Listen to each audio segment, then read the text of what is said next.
कोणीकडं? हा होय. आणि मग कोणीकडे गेले ते दुकानात? काय आणलं? आईस्क्रीम आणलं. आईस्क्रीम कशाला आणलं? पण कशाला पाहिजे आईस्क्रीम?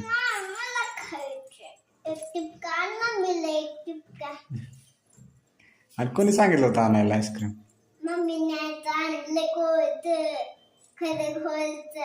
होय, तुला पाहिजे होता म्हणून होय. होय. आणि आजी पण म्हणत होती ना आईस्क्रीम पाहिजे. हा होय, म्हणून आणला आईस्क्रीम. म्हणून आणलं होय.